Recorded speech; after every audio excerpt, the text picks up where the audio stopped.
how to connect Google Map to car Bluetooth. If you want to connect Google Map to car Bluetooth, you just have to follow the steps.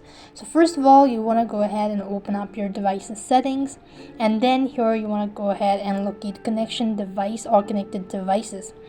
Over here you want to go ahead and make sure to turn the Bluetooth on. So you could also do it by tapping onto by scrolling down, and you could also go ahead and click on the Bluetooth icon from the top of the screen.